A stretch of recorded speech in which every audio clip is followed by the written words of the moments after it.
Hi there, it's Dr. JOYLYN Sparkles and welcome to your Power Hour. This is your time to put what's on your mind, on my mind, and we will put our heads and hearts together and go from some level of stuck to happy as fuck in as short amount of time as possible.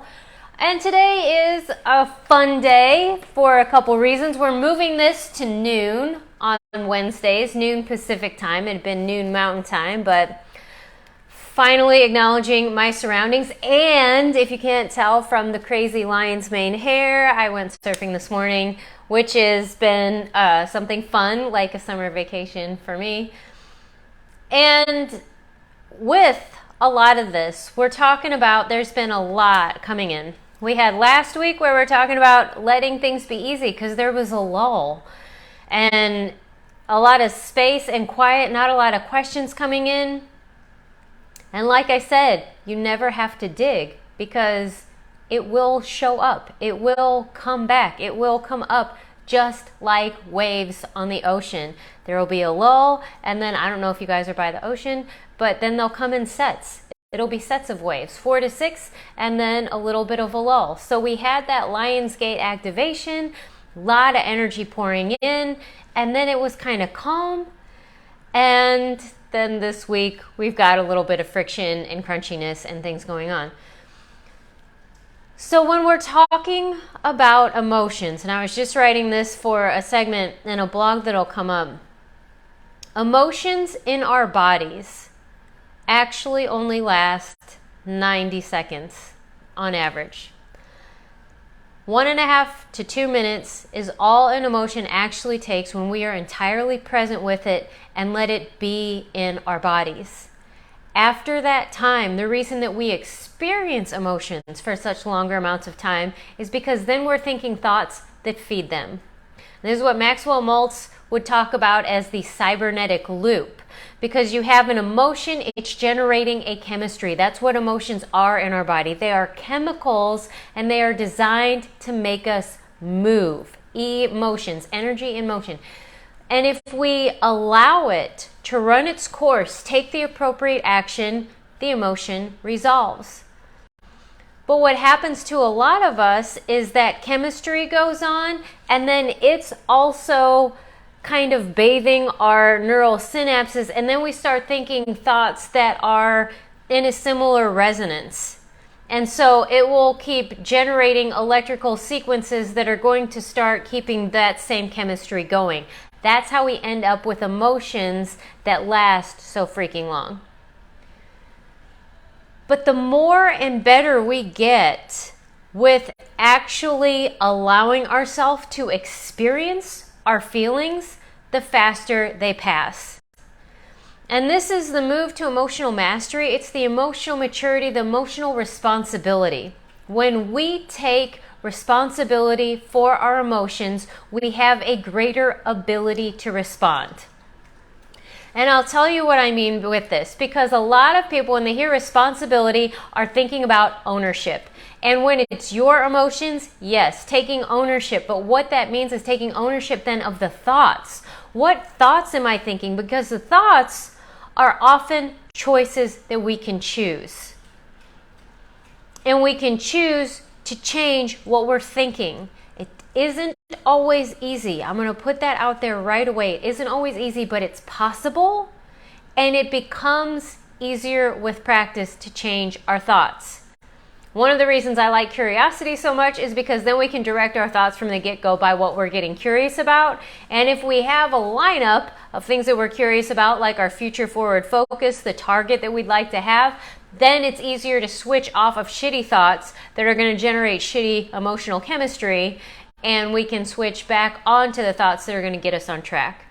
That is the ability to respond, of noticing, of being aware of your body and your emotional state to recognize when you're not feeling good. Because what that means is you're out of line with yourself.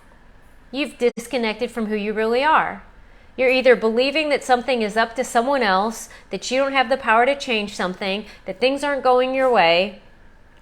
And none of these are true. Because like we've been talking about, when things look like shit, a lot of times it might be because you are already in process and you are your awareness is expanding. And so it always looks and feels worse before it gets better, because all the same stuff that was happening before is just still going on. Now you're just aware of it instead of it happening subconsciously or unconsciously. So it will look or feel worse because you're just aware of it. It isn't actually worse. It had been going on the entire time. Sometimes it looks like shit because something that you have been asking for, wanting, desiring, looking to change, and then even taking action to move towards is in process, but it is either showing up in a way that you didn't expect. And so a lot of us coming out of dysfunctional patterning and childhood programming want to be fucking control freaks, and since it's something that we didn't foresee and we didn't plan and we did our utmost and overachieving perfectionistic best, and it's still kind of blowing up in our face, we're taking it as failure and we're getting pissed off. But what it really is something is in process, and we're only looking at a small slice of time. It's not done, and it's just showing up in a way that we didn't think of. Which is not because we're stupid, it's because that what we can see and perceive and be aware of is 3% of what is actually there. Why 3%? That's the visible light spectrum. That's what we're generally aware of, is that which we can see and touch and taste and smell. So what's within our senses is only about 3% of what's actually going on. And there's so much more available then. But instead of that being scary, we can start to back off of our control freak nature and say, hey, if I start believing deep down that things are working out for me, because if I look back on my life, I will actually see that it's never happened any other way, that maybe I can take a breath and feel the feelings that are going on, and then open up to what else is possible. Because here's the other thing about emotional responsibility.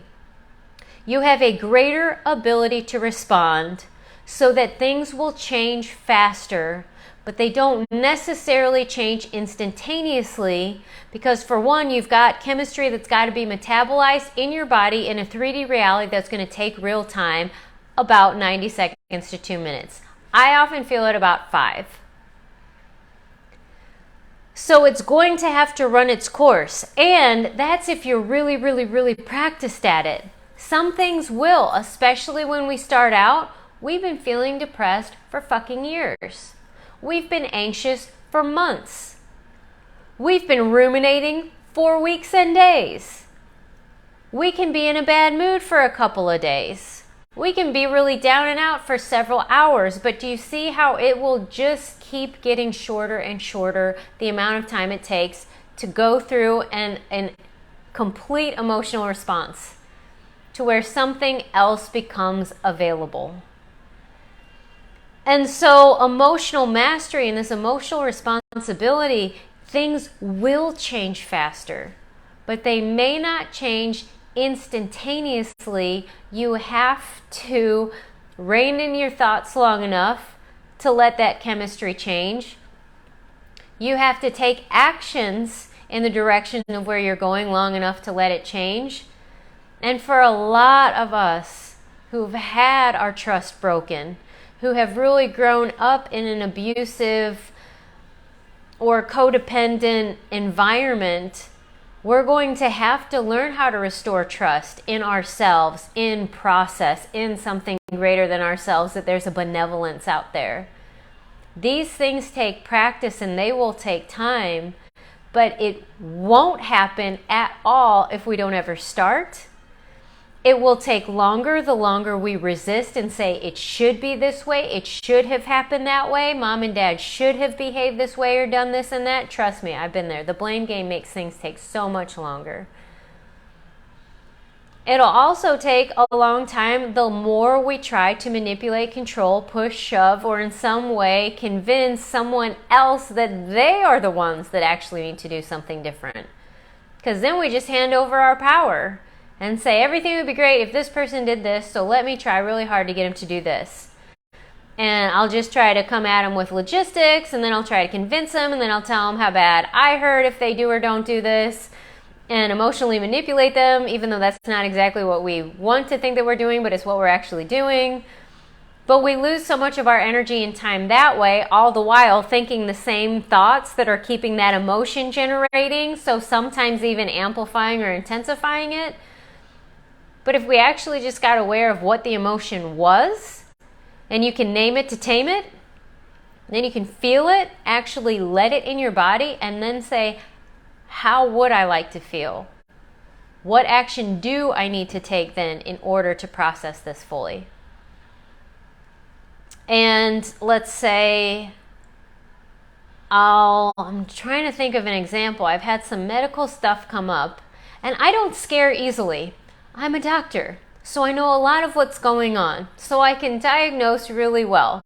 And let me think of, so I can get fever blisters fairly easy. Nobody knows why, but ever since high school, I can get them, but for whatever reason, they can be anywhere instead of just by my mouth, which is where most people get them.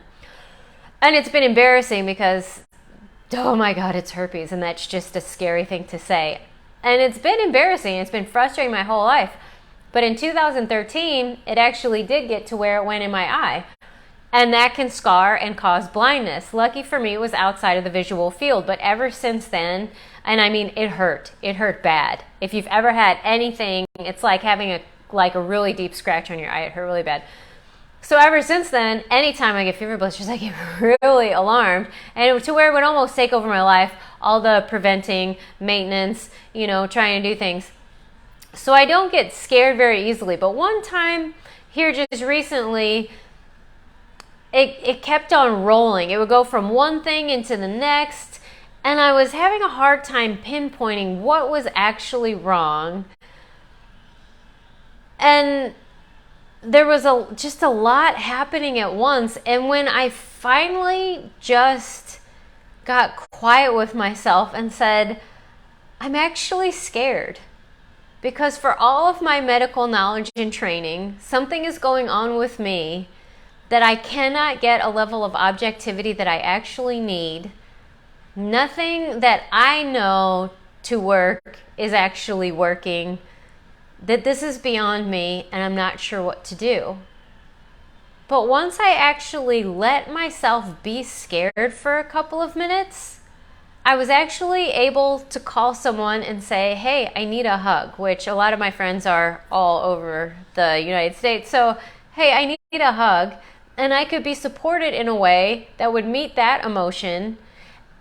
And then the person that I asked for a hug also has medical knowledge. And so then it was like, here's what's going on. What do I need to do? So that then I actually felt like I had an ally, and things were actually going to turn in a direction that I've been trying to do it the whole time, but just not making progress.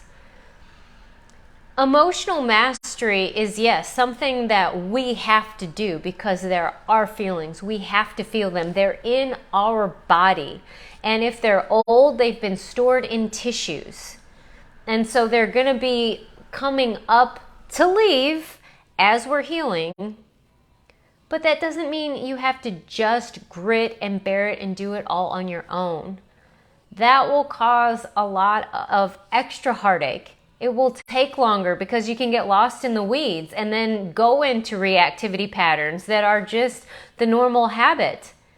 Sometimes you need to reach out for a lifeline and say, hey, I need another person. I need a hand to hold. I need a hug. I need somebody to tell me it's going to be okay. I need to hear a voice saying, you've got this. We are by nature social animals. Our brains are wired to live in community. And so even though this journey is yours, there will be times where you need someone else.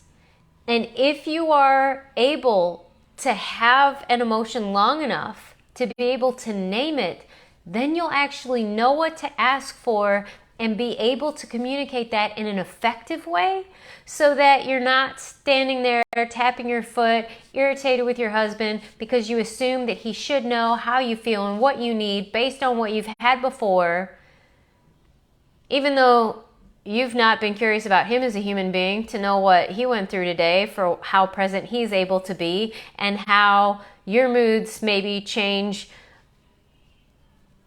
in a way, and he can't tell the difference between disappointed, sad, angry, because they all look alike. I used to have that too. It was basically like, this here is a mood ring, so you can tell happy or sad, like basically positive, negative, but the nuances there kind of end, you know. It's just like a how good to how bad. You can get that. It is just kind of like a mood ring, you know, but you can't tell, is this sadness, or is it disappointment, or is it outrage? Like sometimes they would all kind of look alike, until I got much better at naming them to taming them, because that was actually something that I needed to do, because I would get mad.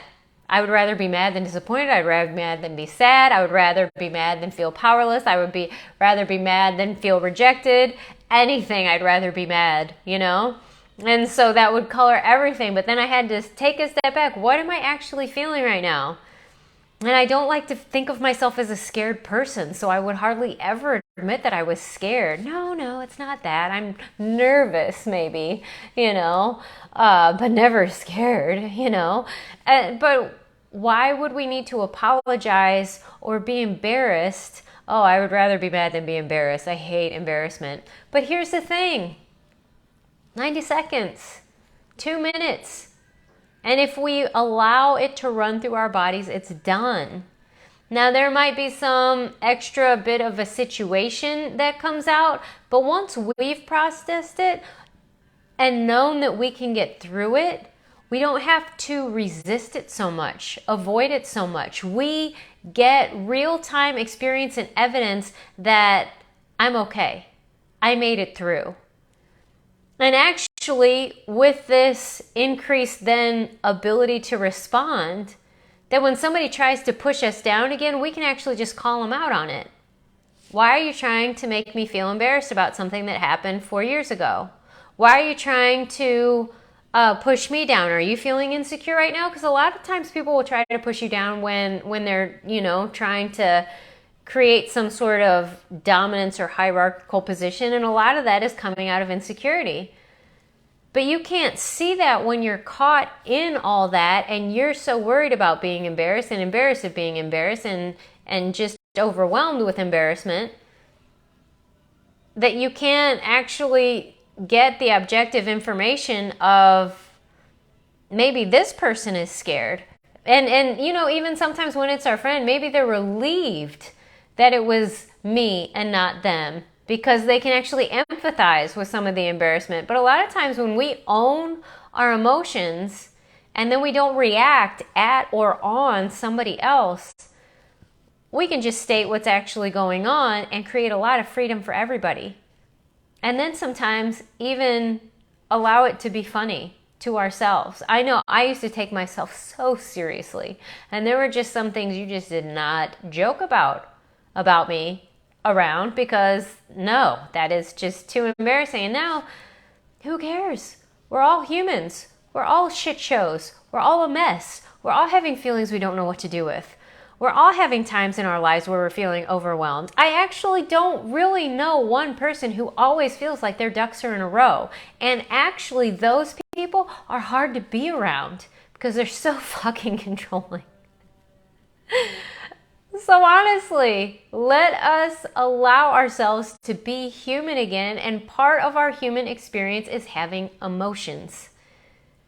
But instead of fighting them and thinking that this set is good and this set is bad, allow ourselves to have all of them and ask, what is the message here? And then you can get the message, and a lot of times the message is just saying on course, off course. Believing something to be true about yourself that isn't true, believing something about yourself that is true. That's the yuck and the yum. And then we can get curious about nuances. What is the thing that I'm believing? And then we can start to get information about limiting beliefs that we've been living by and according to that aren't true. They're outdated. I'll tell you one of mine that has come up really strongly. And again, because things are cyclical, spiraling, one of the things I was living to is I'm a living disappointment. Why? Where did I buy this from? Oh, it makes so much sense. My dad wanted a boy, and I was the last born of 4 girls. And my mom wanted 6 kids, and I was the last born of 4, but she was not able to have any children after that. So I disappointed my mom and my dad just by being a girl and being the last born. Fantastic. But I internalized that, and guys, so early. Before memory, before language. So I've been living according to this for so long. And then in my 20s and 30s, when I would say this out loud, it was kind of like, yeah, I'm a living disappointment. Yep, that's me. And I could kind of, make it sound like a joke, being sarcastic, but I actually sort of believed it. And then I said it so many times, I hypnotized myself and really believed it. Until I started doing this work more and recognizing that I had just been telling myself, but this is a piece of shit that I've been living according to, and I'm not going to do that anymore. So when I hear that come out of my mouth, I have to say, interesting. That's not that was then, this is now. That's not who I really am. That doesn't even make sense anymore. There is no such thing. And if you asked either of my parents, they would for sure deny that. They understand the reality because my dad wanted a boy. That's okay. There's nothing wrong with him wanting a boy. He didn't get one. He wasn't mad at me or disappointed in me for not being that. He was just disappointed that he didn't have a son. 2 things can be happening at once. My mom absolutely loves me. She calls me the baby. She wanted 6. She got 4. She's grateful for 4. And she's not mad at me, like I didn't ruin her life. But I had internalized these things. I told myself these things. This is an infant brain making sense of the world and feeling disappointment from both parents and saying, it's around me, so it must be me. But I don't want to live according to infant logic anymore. And that's where a lot of us are stuck in our emotional reactivity because we're living according to beliefs that we picked up before we could speak. We are living according to traumas that were happening before we could push somebody away. Or maybe even afterwards. But in some way, shape, or form, we've internalized this powerlessness and said, my experience, my emotions are because of you, and we're sunk. That's emotional reactivity, and there's no power to change things because the only way things will change is if somebody else changes, and that's the one thing we can't control is somebody else. But if we say, this is the emotion that's running through my body right now, and I can sit with it, I can process it, I can move it. And when I say that, I have a feeling share that sometimes I will sit and I will just feel the feeling because that is one of the things I am not skilled at. I will do tapping so that I can actually send different signals to my amygdala and my limbic system to bring the intensity down so it feels a little bit more handleable. I will change my breath patterns. I will hum and I will sing. Sometimes I will dance because movement will help that move through the tissues. Sometimes taking an Epsom salt bath or a shower, the water element is associated with emotions. There is so much that can actually bring the intensity level down so it actually feels like you can handle it so that you can then get your prefrontal cortex back online, get the emotions in perspective, increase the level of objectivity so you get a broader perspective. And then when you can relax a little bit, your sense of humor can also come back and creativity come back. And then your ability to respond will expand and you will see more choices available than you would than when the only option is to change or fix somebody else. And I put the picture of the surfing on there partly because I just got out of the water and I'm super stoked because I actually stood up on my board like 4 times today. It was so exhilarating. I even made a turn. I'm just over the moon about that. But I had posted a meme several days ago that was when she tried to stop controlling the waves of her life, then she was free to ride them. And emotions are like waves. They come in sets, they come in cycles. There's a pattern to them, and if we pay attention, we can start to understand ourselves better, but we can also know that they come and they go. And they're fun when we're on top of them. They're not so fun when we're in the trough period all the time, but they can be rideable, And the entire experience can be one of fully aliveness, full presence, and a sense of play. And that is what emotional mastery is. So with that, I'm going to let you go unless there is more questions. I see there's been a couple of people watching. Thank you so much for joining me. I love Power Hour, and I'm excited to actually change it to noon. That gives me a little bit more time to put my thoughts together. If you maybe didn't notice, I'm talking a little bit more coherently today, which is actually nice. But feel free, put your questions in the group. Give me any kind of responses, reactions, hashtag replay if you're watching this on the replay. But this is your Power Hour. This is based on your questions because I absolutely love having these conversations. And I just did a presentation on Friday, and like I said, I'm a scientist, which means I've experimented probably with the same set of variables a million times and then rearranged the variables and then changed the hair color, the eye color, and the name that went with the variables, but same kind of energy. I've done so much shit wrong, guys. I've lost these eyebrows 4 million times, like metaphorically. But that's where I say I've got the Cliff's Notes to happiness. I know so much about what not to do, and that's what I like to talk about because I can. Offer a space of no judgment because where would I get the room to judge, and keep a sense of humor about it because this is all about shits and grins, okay? Nothing has to be so serious. And if it feels really serious, that's going to make it harder to change. So there's a way to introduce lightness in a way that's respectful and for you to feel held. That's the space I'm creating here. And so I welcome your questions because emotional mastery is a gift to you. It's going to change your internal chemistry. It's going to change so you're coming out of beta brainwave patterns. You're not going to be in this chronic, stressed out, adrenal fatiguing state that's then going to decrease your thyroid. You're going to be low metabolism. Like, do you see how it just cascades?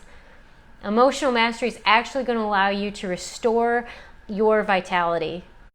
But then it's also a gift to the world because you're not laying the blame on somebody else. You're not wasting your energy trying to control somebody else, which is making somebody else feel like they're doing something wrong and just passing and pervading pain. We get to stop the pain cycle. This is what generational healing is about. Emotional mastery is what you can do that has a ripple effect for generations. And you get the gift yourself because you get to be happier because it's all about you. And you have a greater ability to respond, more choices available, you feel more powerful, you show up brighter and lighter. That's what I'd like for you. That's what this Power Hour is about. So I can't wait to hear your questions. Share your experiences about a time when you've either crushed it, face planted, whatever this group is for you to share, to have community. And until next week, I hope your weekend is fabulous, and I'm already looking forward to talking to you next Wednesday, again at noon Pacific time now. Until then, I love you like crazy. Mwah.